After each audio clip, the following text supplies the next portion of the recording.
Time now for Media Watch. James Creedon's with us here in the studio, and we're looking at the reaction online to the events in Libya, and of course the attack on the US consulate in Benghazi with the tragic outcome. That's right, Mark, and that video of a trailer for the incendiary film that started all of this unrest, you can get it on YouTube. Unless you're in Afghanistan, actually, because it was unavailable in Afghanistan all day because of the controversy. They shut down the website for much of the day, but that in itself is another story.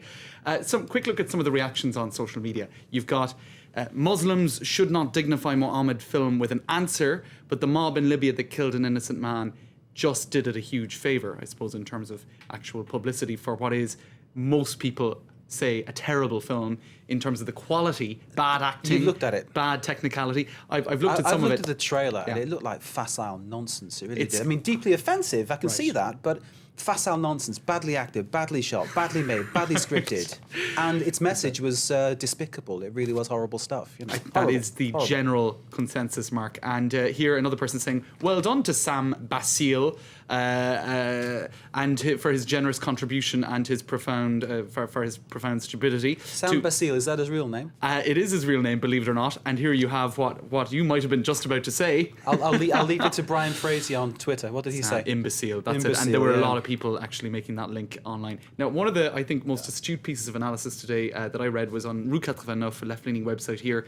Pierre Aski, he said, look, just to give the content of this film, first of all, Muhammad is represented as a homosexual man, the homosexual son of unknown parents, who is in favour of child slavery and sex outside of marriage in the name of religion. So somewhat provocative. I think it was worse than that, actually, because I think they missed a trick there. Because the version I saw, which was in English, had him down as he was, it was with various women. He was hinting he was with various men, and he was actually advocating child sex abuse, which is even more offensive. So how this thing gets made is beyond me. How it goes online is beyond me. And the person who made it and the people who took part in it, they should be questioned. What's more, this was translated, this was subtitled into Arabic and put on YouTube for free access for all. So a clear act of provocation. As Pierre Aski says, it's like waving a red flag in front of even moderately religious Do they Muslims. talk about who funded it? Who put the money up to make this film? Very obscure. About $5 million, wasn't it? Some 100 donors. Apparently,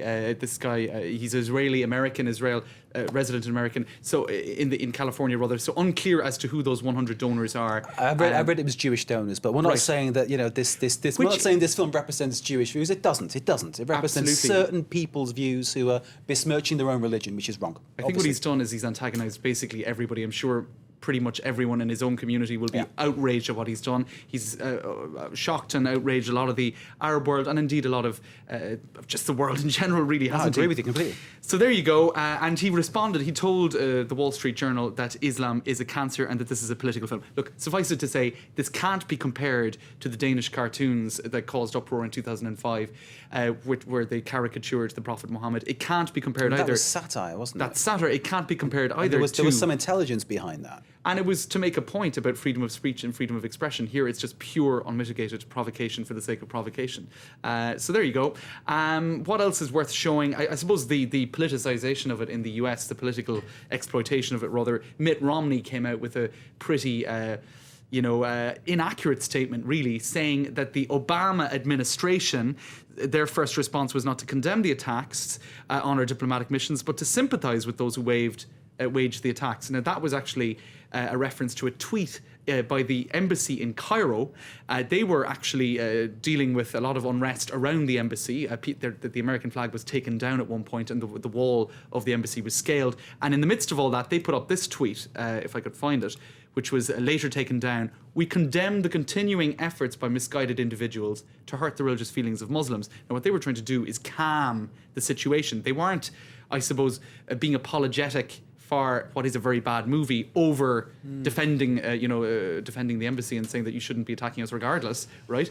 And McCain, or rather Romney, jumped on that and said it was the official Obama administration response. Interestingly, John McCain, who came out of my mouth when I meant to say Romney, he thought that Hillary Clinton made an excellent and moving statement, just the right message and tone. So he doesn't seem to be on the same page as Mitt Romney, even though he's a former Republican candidate. The great thing about McCain is that he speaks his own mind. Right, He's true. not a party man. He speaks his own mind, and that's one of the reasons why he probably didn't unite the Republicans against Obama, I suppose.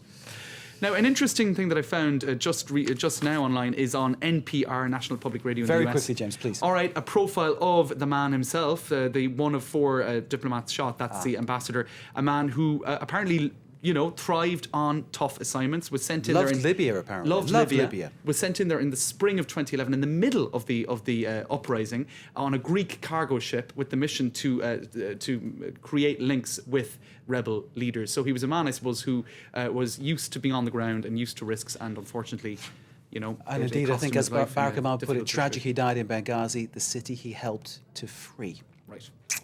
James Creedon with Media Watch. Thanks, Mark. Very much indeed.